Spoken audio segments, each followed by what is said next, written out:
Recording is Got it. on. Okay, hi guys. Welcome to our Conversations in Health panel tonight. We're all so glad you're here. And congratulations for showing up. Anytime that you show up for yourself and come into community when we're together, it's a gift. It really is a gift to yourself. So, Emily, congratulations. I'm gonna mute everyone. Take yourself off mute then, okay?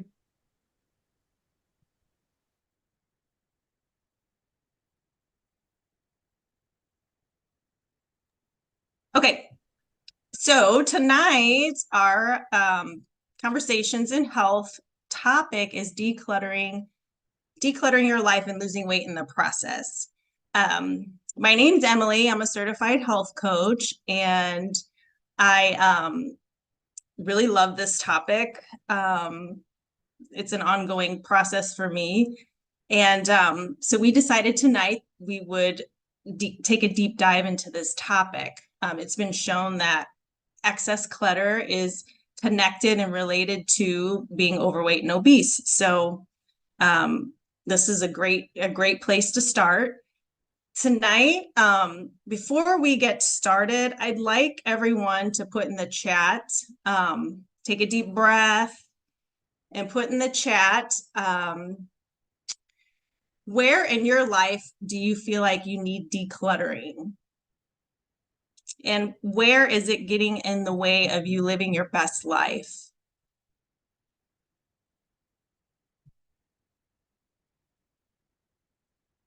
Don't be shy.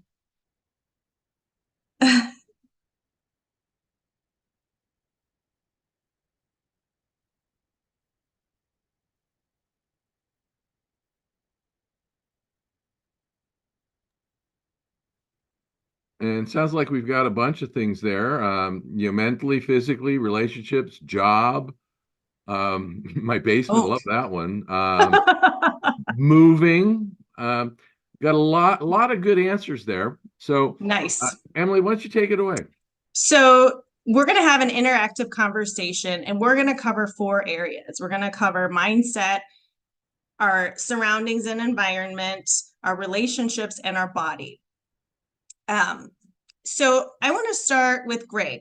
Greg, where you have some feelings about your surroundings and your environment. Where do you notice clutter in your environment? What does that look like? And how have you navigated the clutter in your environment? And give us some of your pro tips.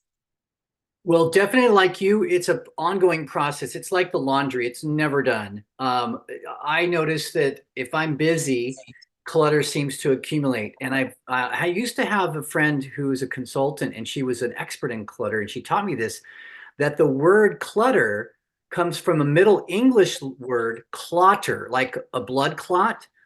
And it means when something is blocking energy, blocking blood, blocking water, blocking, like even feng shui is kind of like this energy. They're trying to get the energy to flow. And, for me, having a little bit of stuff around is no big deal. But when it becomes like overwhelming, it grabs my attention. It's hard for me to focus. How many of you put a 1 in the chat if you've ever done like a cleaning, like a spring cleaning, and as soon as you finished the closet or the junk drawer or whatever it was, you just felt lighter. You just felt like, it's just like this emotional. So even though it's in your physical space, it emotionally heals us. So one of my pro tips is that thinking of it as an ongoing process is I'm constantly trying to eliminate. I especially choose, for me, I do quarterly. I do equinox and solstice, equinox and solstice. And like for spring cleaning, that's a very common term, spring cleaning, right? So right now I'm on this process where I've been cleaning out my closets. I have a bunch of clothes that I hardly ever use. And to give them away, it feels good. It feels good not only to have space, so they're not piled everywhere and I can see anything and more organized. I guess my mind likes order. I really like order and structure. So having accomplishing it, getting it done, checking it off the list feels really good. B, sitting in the space after I've cleaned it feels really good. And C, I actually feel good about the habit that I've developed of doing that. And in this case, for example, with the clothes that I'm doing, I did a 40-day Lent challenge where I grabbed a piece of clothes that I didn't want anymore, and I'm giving it to charity. So there's a win-win, because now I'm giving away these clothes that I don't use and don't love to other people, and my environment feels better. And it's like, there's so many benefits to having your space clean. So a couple of areas, maybe you're like me, maybe it's your office space, maybe it's your garage. When we talk about your physical environment, it could even be your car. Like, isn't it nice to get into a fresh, clean car that's been vacuumed and everything? It's just like your energy just boosts. I just feel lifted. So I really enjoy the process of decluttering, even though it's a pain. It's like I don't really enjoy doing the dishes, but I like having a clean kitchen. I like having clean dishes. So it's something that I've had to really develop that muscle with and plan it in and do it at least quarterly. That's my goal, where I block off like a day, a half day. And my pro tip is I enroll people to do it with me, because I'll be more likely to clean up if I hire, like, I have a housekeeper. She doesn't come very often, but when she comes, I'm rolling up my sleeve, and we're doing donations, and we're doing garbage. And so I have these boxes, one box is donation, one box is garbage, one box is store, whatever. So that's one of my pro tips: is get your family involved, get your spouse, get the kid involved, get an expert involved if you need help doing it. But also the other big tip is make it a habit, get it in your calendar, make it a routine. So it's kind of my overview on the physical environment. So Mike, turning it to the rest of everyone on the call, anyone who feels like they would like to share, who resonates with having that physical space being clear, and does anyone have any areas that they want to declutter that they would like to share, or any strategies on decluttering that has worked for you? What areas in your physical space would you like to work on, or have you been successful with? And remember, everyone is muted, so if you'd like to come off mute and just respond, click the little microphone in the bottom of your screen and just chime in. Yeah, we'd love to hear from everyone. Really love this to be interactive. Yeah, I love the quarterly idea and having a partner do it with you. And I've actually have done that this March. I had 3 boxes of stuff and a whole bag of clothes, and it felt really great. Christy, would you like to share? I noticed you came off of mute. Yeah. Well, it's just interesting because I just happened upon this through Lori Gower, my Optavia coach. I don't even know if she's here, or anyway, she just sent this to me. So I feel kind of random. So thanks for having me. And she thought I had made a comment about, like, I have like every surface. I have multiple desks, and every desk is like a project pile.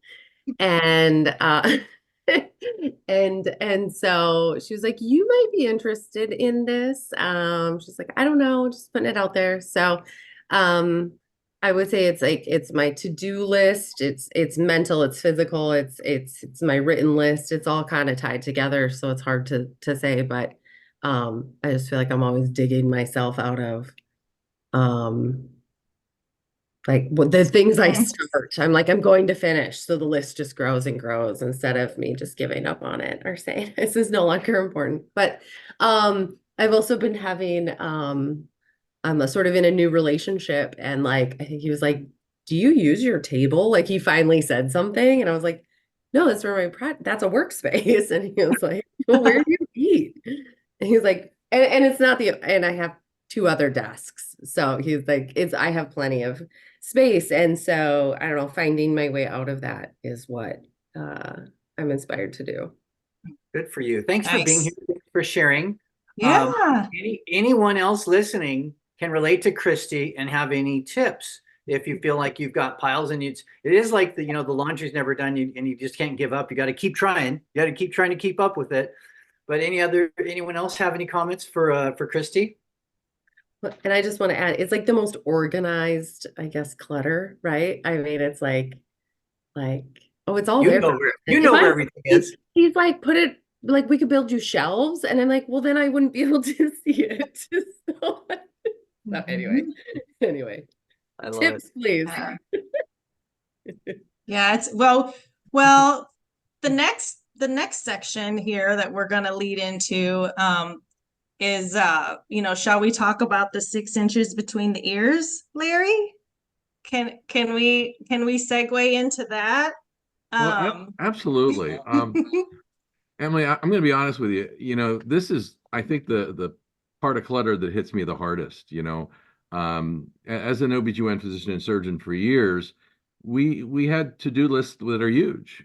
From reviewing labs to seeing patients to trying to juggle being, a husband, a dad, now a grandfather. I mean, life gets busy, and when life gets busy, you experience a lot of mental things going on all at one time. And, the more that goes on in your head at one time, the less you seem to get done. Um, and, like Greg mentioned, setting up a schedule to work on things, I think is a great idea. I know just from a physical standpoint in our house, we literally we have to constantly work on decluttering the house. And, it's just a nonstop thing. But, I'm in a process. I had a birthday yesterday, and I'm now an official Medicare recipient, which is kind of cool.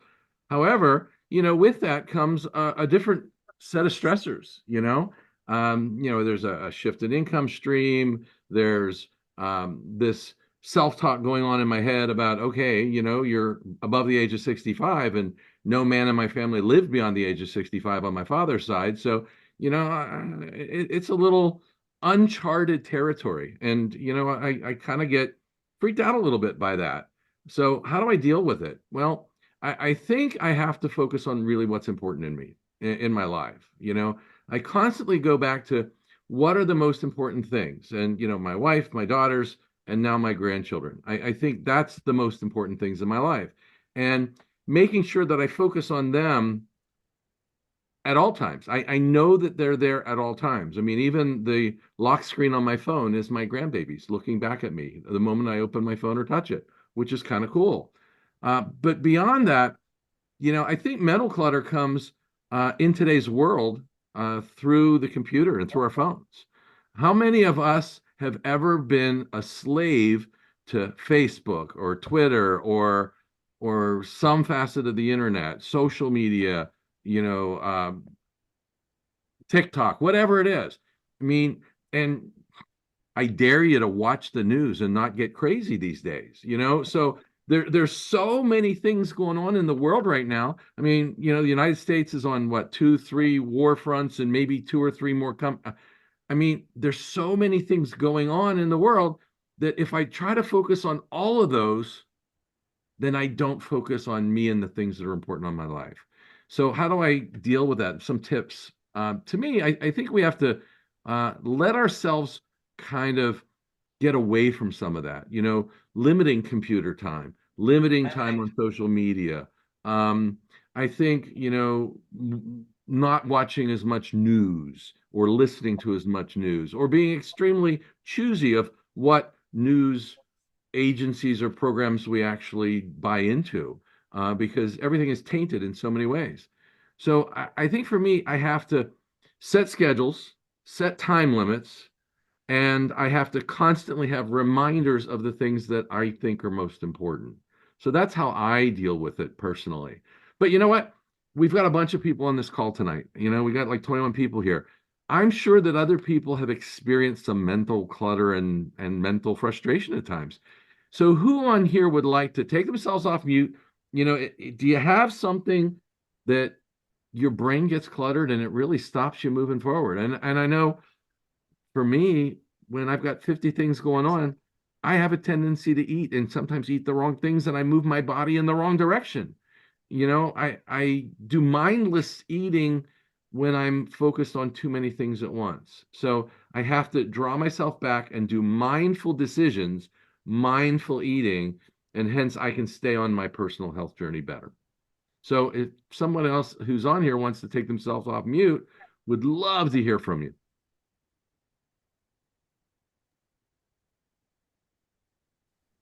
I'd All like right, to go for it. chime in on that Mhm. if I could.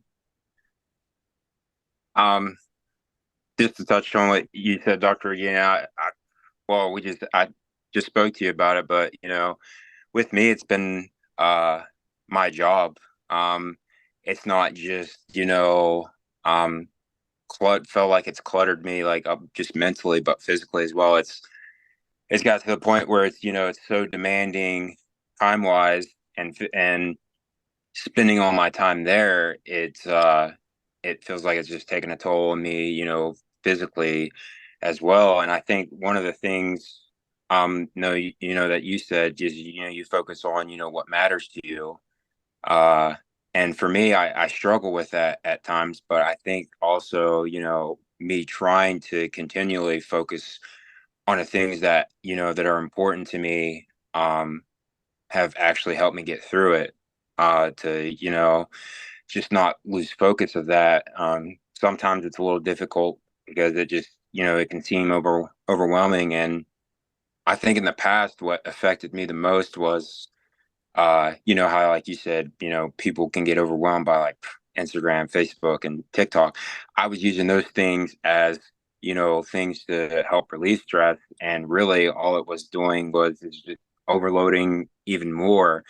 And I think one of the things that I've learned over, the past year, being on this journey is to, not turn to those things, don't turn to the wrong things, that may seem to be a stress reliever, but they're only temporary. And as if you focus on what, brings you joy and what's more important, you know, eventually in the end, you can get to your reaching your goals. So for me, it's one of the things is, learning to keep focused, but, be patient along, the journey, because uh, saying that I heard not too long ago, I'm not stuck until I stop. So as long as I don't stop and keep going, I'll eventually get there. I love it, Tyrell. Thank you so much for sharing. And Greg has some words of wisdom for us on this too. Well, yeah, Ty, I just want to compliment you and agree with you on this thing about being overwhelmed. And but I do know that when I get even one priority, something I have 100 things on my list, but I get one or two of the big ones, those priorities done, it feels some relief.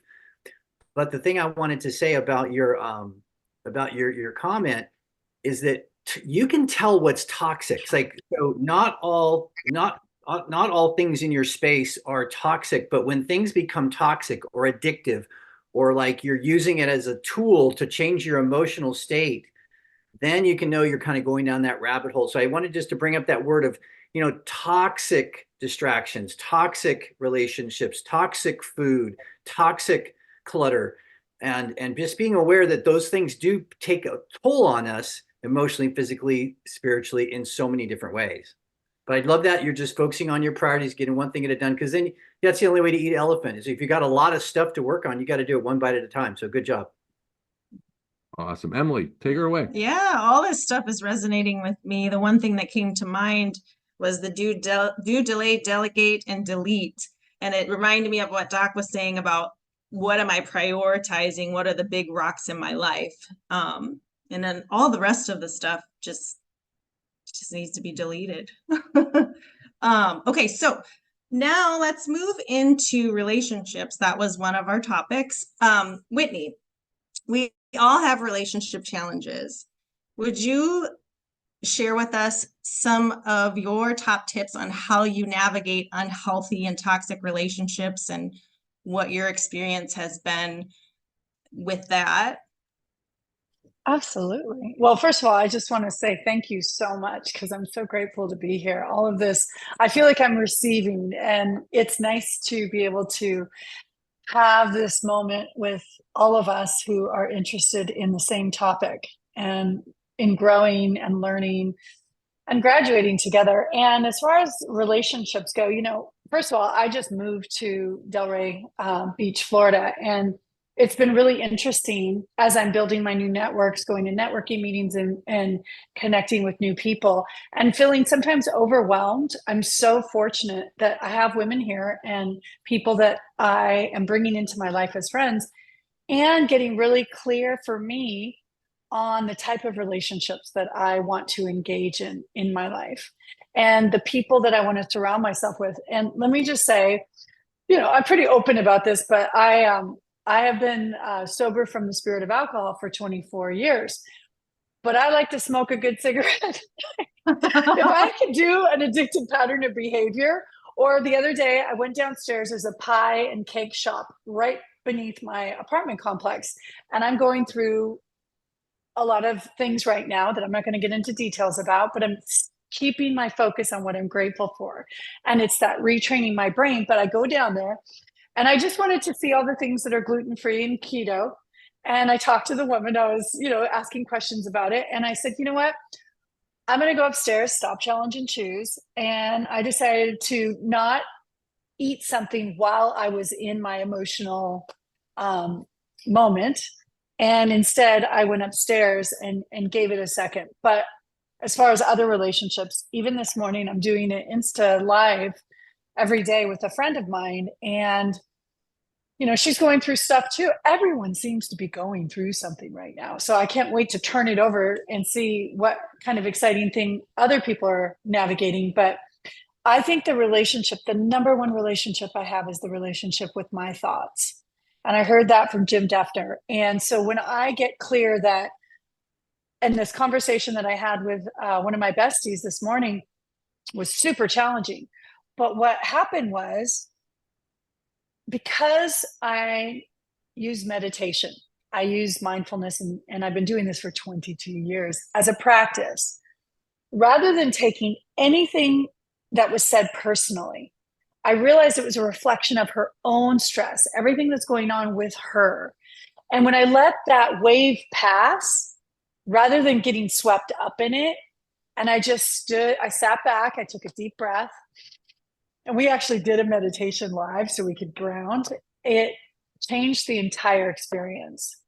So for me, decluttering my connections, my relationships, I've let 3 people go in 1 year who were friends because they weren't the type of connection, not that I don't love them, they're just not a fit for me. Instead of making people wrong, the thing I've really learned how to do is say, I love you from a distance, like my sister. She is a texting friend.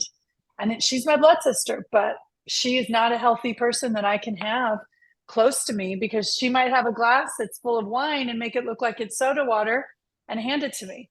So those types of people, it's not that she's not a good person for others, just not a match for me. So I'm curious how those of you, because relationships are hard, yes or no, especially with blood family.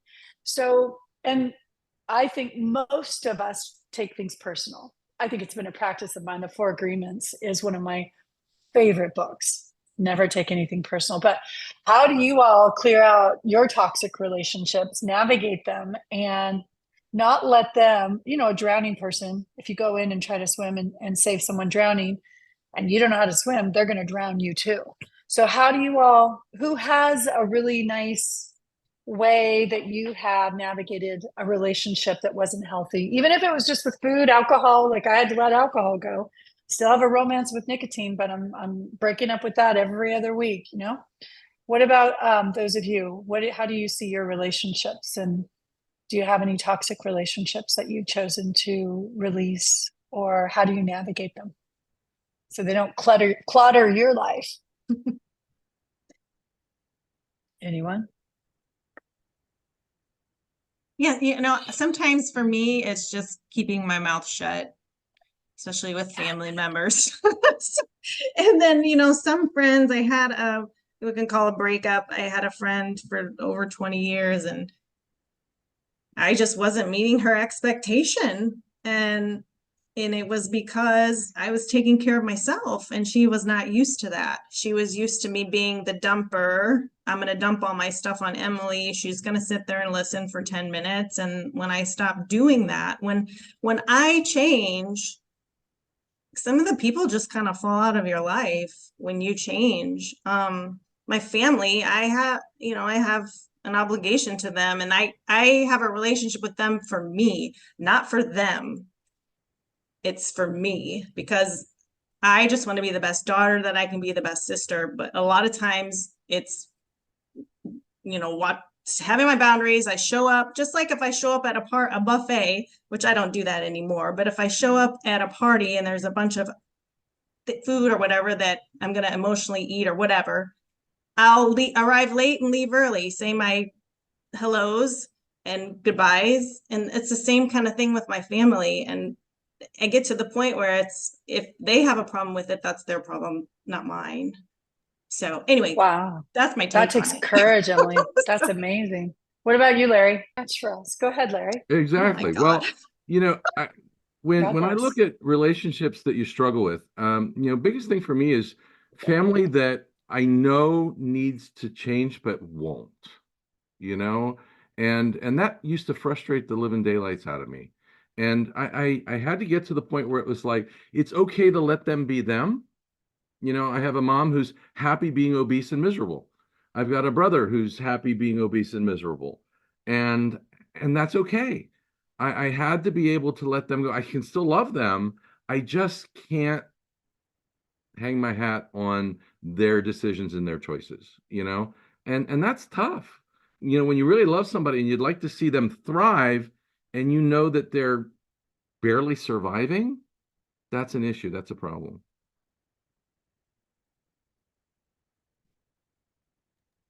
Thanks, Larry. I'll add one little thing because what Whitney was saying is great about you can still love people from a distance. I think limiting my time, there's certain people, like you were talking about your friend Emily, who just likes to dump on you. There's certain people that I just have to put a time limit on. Say, hey, I've only got 5 minutes to catch up. I'm glad to hear from you, but I got to run to another call. But what's going on? And if I can limit that, then it doesn't drain me to the point where I become depleted. I put in the text here that, toxic and unhealthy clutter, those things that drain or waste your time and that leave you a lesser person. So there are times when there's people in my life that I can be around in a social setting, maybe at church, but I wouldn't want to be one-on-one. So I know those limits and I kind of keep those boundaries for myself. And, you have to ask for those boundaries. So I would say one tip here, pro tip, is learn how to set and keep boundaries. I just have one more thing. Thank you. You guys added so much value to that. My opinion is my job is to know myself at such a deep level. When I know myself, when I know where my energy goes, my focus goes, and if it doesn't feel good in my body, it's not a match. And Michael White's here. Oh, Michael. Hi, honey. You want to take yourself off mute? Michael and I have known each other for almost 15 years. Michael's been a client and coach before. Can you take yourself off mute? You got it, honey? Yes. I was letting you do your introduction thing.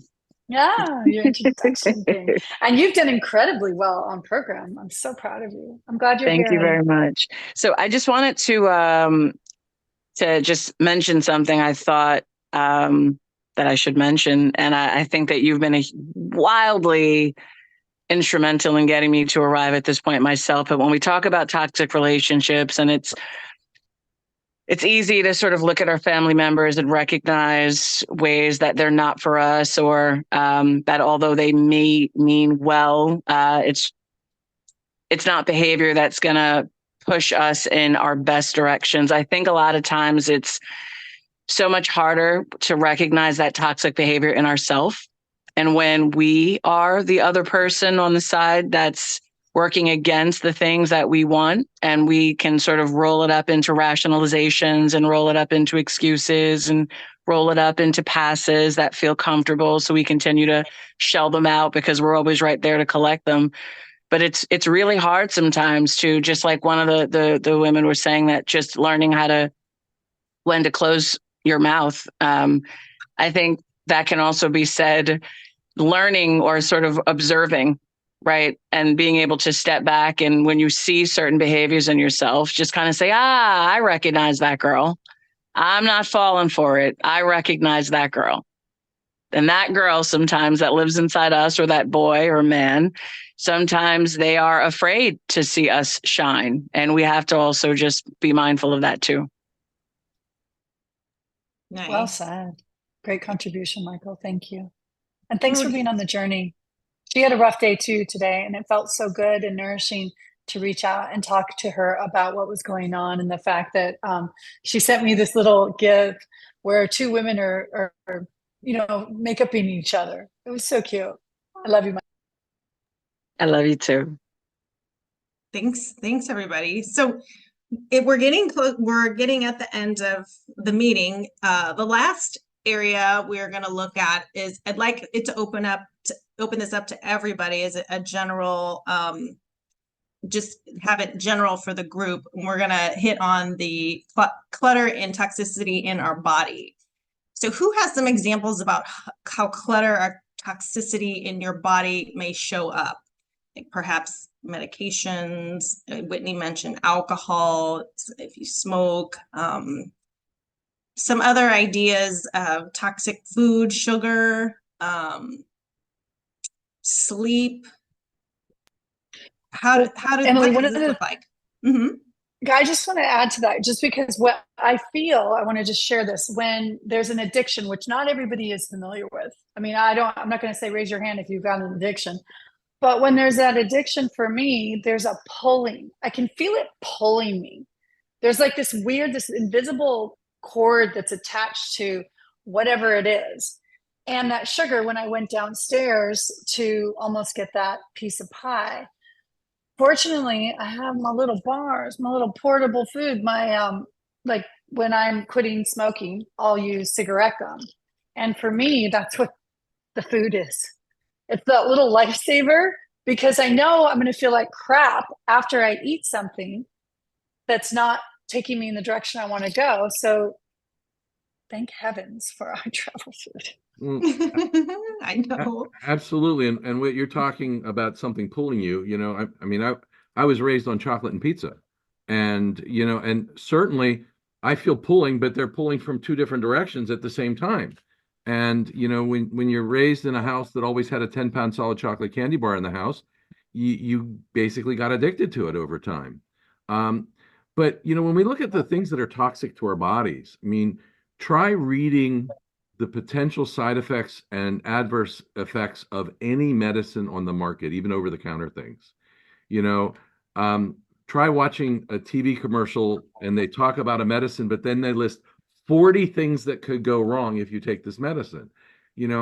I think our goal has to be to declutter our body by getting rid of medicines if we can. And remember, of course, nicotine is a medicine. Caffeine is a medicine. These are stimulants that affect our body. And so, I think when we look at our bodies, we have to come to the realization that there are a bunch of things that we put in our body that are toxic, and they're not doing us any good. And so we have to look at how can we get away from some of those toxins so we can become our best. Mm-hmm. And as a result, I never bring pretzels into my house anymore because that's another one of my addictions. So, that's it. And I don't know if the group knows about your family worked in a chocolate factory. They owned a chocolate factory, Doc? Yeah, I worked there for a while too. And so, it was not good to not establish that kind of addiction. But there's so many things that affect our bodies. And, I would pass it off to some other people here. What kinds of things are literally affecting your body that's moving you in the wrong direction? Yes, I took 2 blood pressure meds. Yes, I took 2 cholesterol meds. Yes, I was pre-diabetic and all that kind of stuff. I get that, but I'm sure somebody else here has had things that affected their body. What's affected yours? Greg, how about you? Did you ever have anything? I've been. Oh, dang. Yeah, Greg, he said he didn't have Froze good up. internet. Anybody else? I don't Anyone want else? to move on. I mean, I'd say our thoughts and our, is he back? Okay.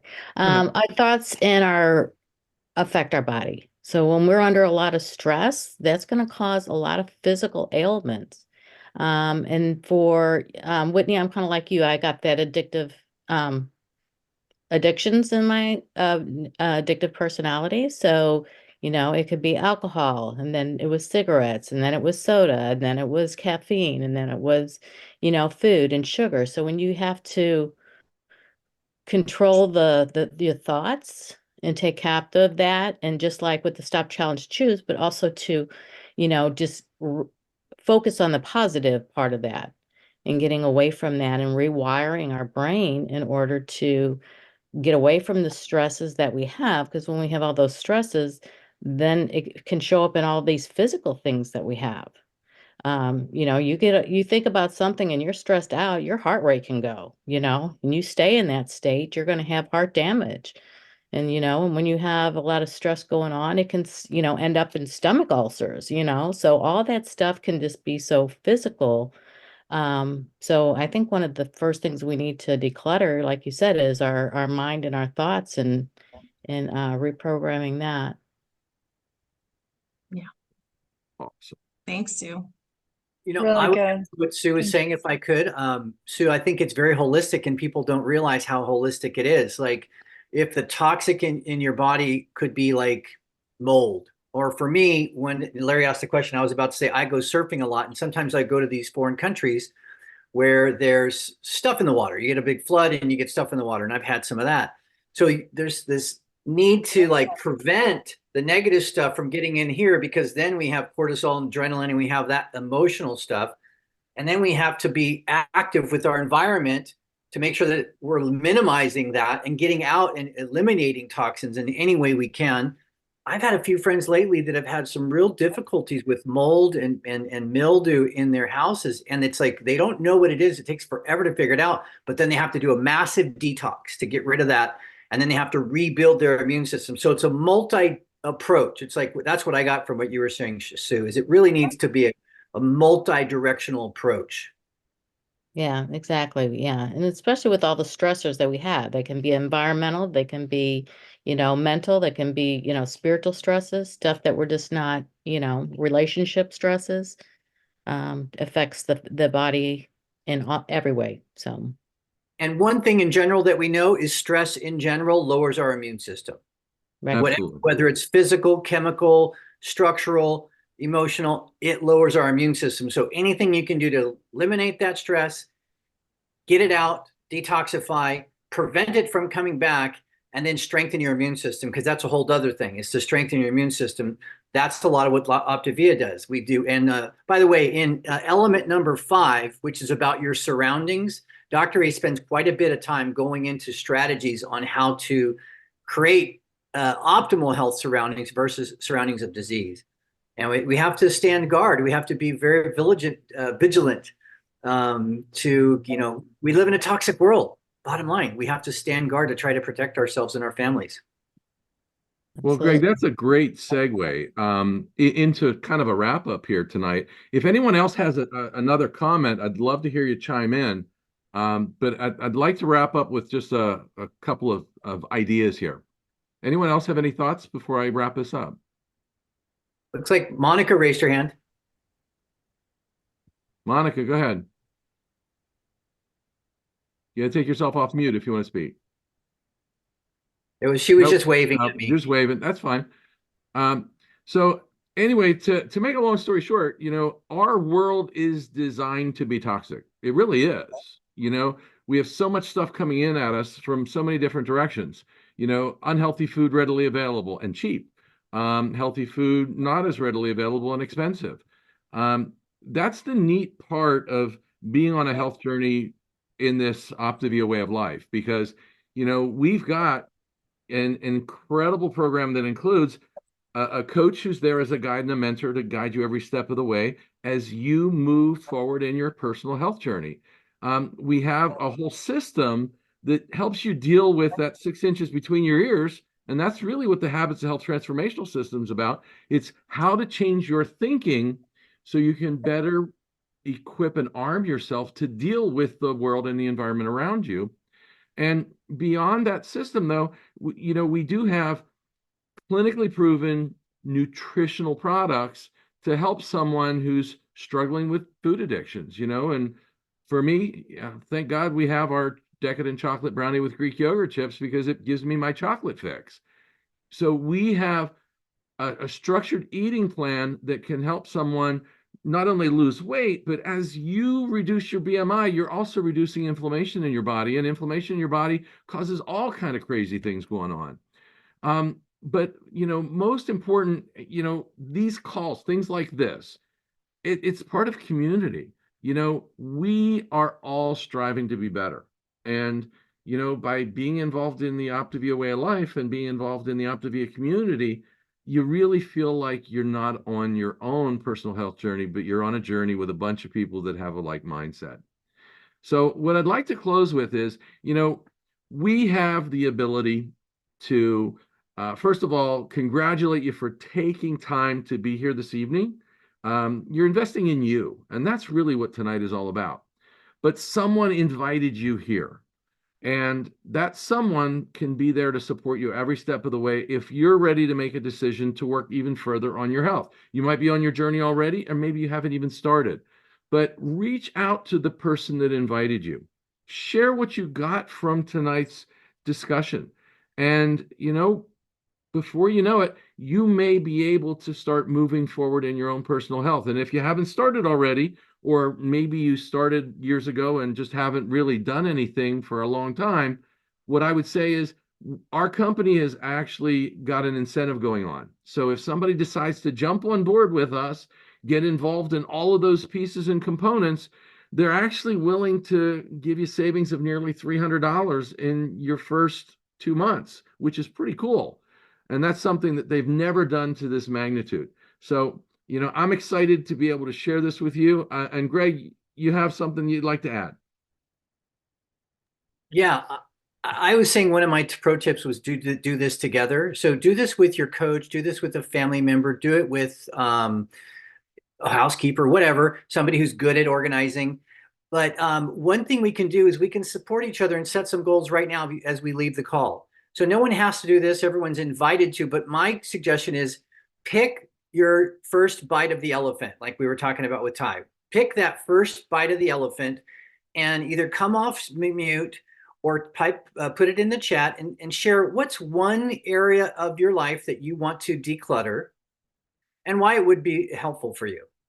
And I'll finish mine because I've got two. One is I'm going to complete that donation for the clothes giveaway. I still have to get them down to the actual donations, Salvation Army. So I'll do that when I get back to Tahoe. And the other one is I'm going to declutter my entire workspace. So that's one of the things I'm committed to, and I'll have that done by April 15th. So what else? Who else is committing to clean up and declutter, and what would that do for you? Or if you want to come off, you can share personally, or you can just type it in the chat. I'm just going to share. It's always my mind, always my mind. And then reprioritizing my time and putting those rocks in my time. And because I only have so much time. Mm-hmm. And I'm so glad you guys are a part of that. And Try the mind mental clutter's got to go. It just has to go. And I like Emily's idea, labeling those priorities and getting those into a schedule and setting up a schedule that you can deal with some of the distractions. Limiting time on the computer, giving yourself time that you can actually commit to family things and your spouse or whatever.